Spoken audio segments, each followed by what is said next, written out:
You're a dance choreographer from Russia, and one of the male dancers, a principal, important, known, accomplished dancer, for some reason you can't stand. And this particular day, through the anxiety of preparing for the ballet, you really give it to him in front of the whole company.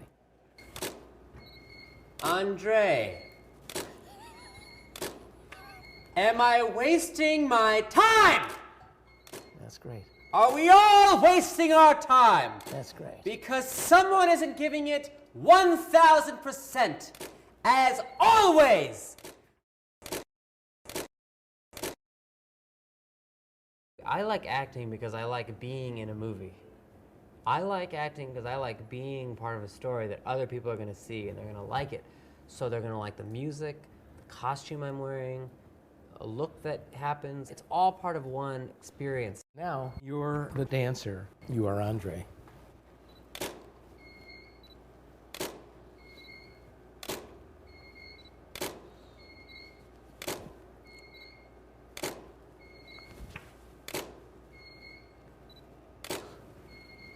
That was great. That was great.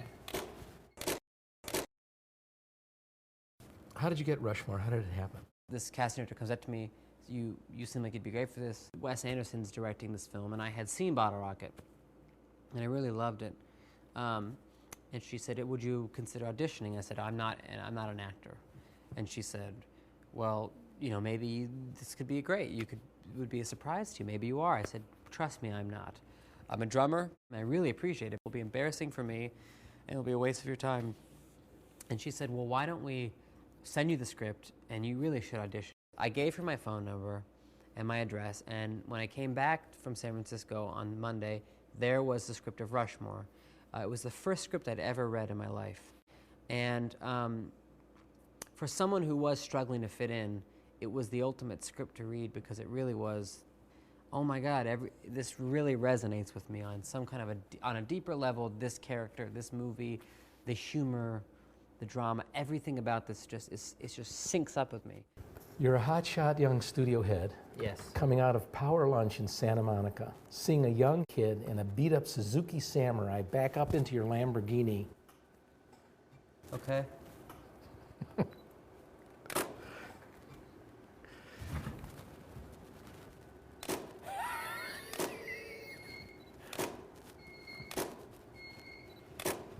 I'll call you right back.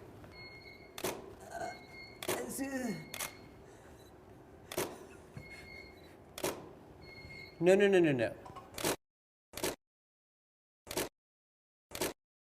called them up. I said, hi, I read the script. I'm supposed to come in. And they said, yes, we have you 3 o'clock on Friday. I said, great. What do I wear? They said, whatever makes you feel comfortable. I said, okay. And I knew I was never going to feel comfortable. I got in full garb as my character. I wore khaki pants, a blazer, a button-up shirt. I even made a patch with my friend. And I thought, you know what? I'm going to suck in the audition, but I'm going to be, they're going to remember me. They're going to remember me as the kid who dressed up. Okay, here you go. You're a college freshman. You're a little insecure about yourself, and you're about to go on a date, and you're looking in the mirror at the last minute to make sure that everything looks okay and never feeling that it does. That's great. That's great. That's great.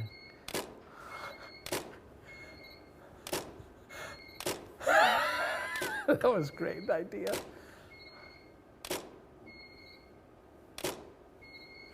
Uh-huh. Uh-huh. Uh-huh. And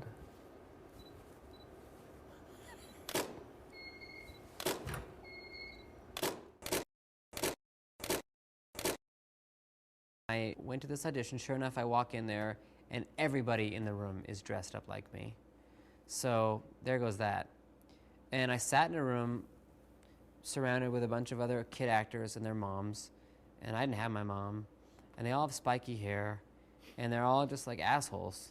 Okay, we're gonna do a bunch of children. First one has to do with a 4-year-old. Yes. And your mom and dad take you to the circus, you're sitting in the first row, the clown comes over and does something spectacular.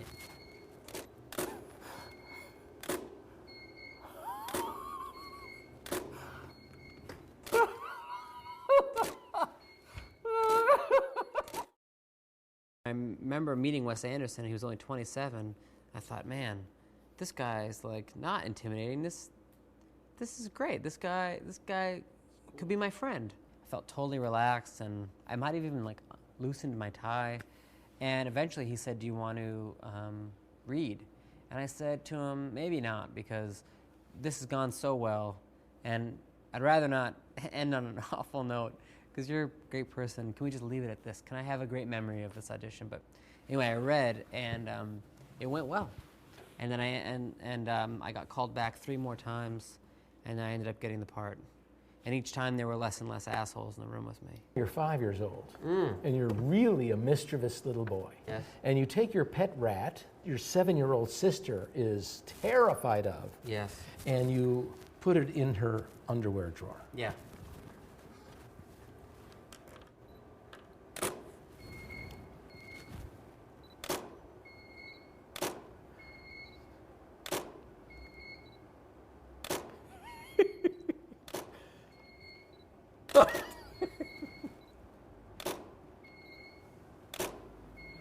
And you close the drawer,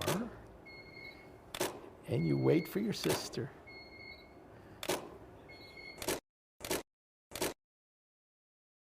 Your sister discovers the rat, and her first reaction. She then knows it's you. Yeah. And she comes after you. Adam is in his room. He closed the door. He's standing behind his door. Yeah. He can hear everything. Adam?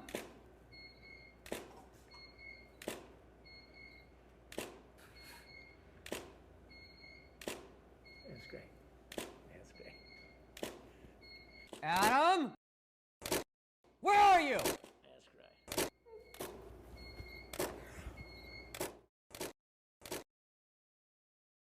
Have you had to develop a role? The role came to you because the story was great, the director was great, everything about what you thought the movie was going to be great, but the character himself was, how do I do this? I did a movie called Shop Girl, and it was with Steve Martin and Claire Danes. Some people bring out a creative side of you. There are just people naturally you can get with. There's chemistry, and things come out. Claire Danes and Ann Tucker, who directed the film, were those types of people. There was just, when, like, you know, I could be driving there just feeling like an idiot, just brain dead, and you get there and you get out of the car, you're like, hey, you do anything to do? Like, they just, something about them brought out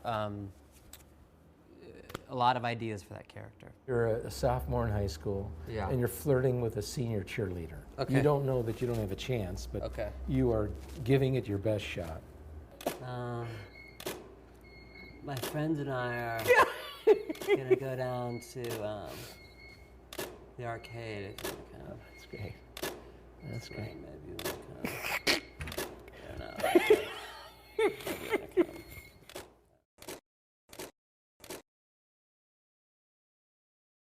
I would like to keep working. I would like to just continue to work with writers and directors who I think are, you know, great people that you want to go away with and make a movie with. Everyone's trying to find their place and where they're going to land.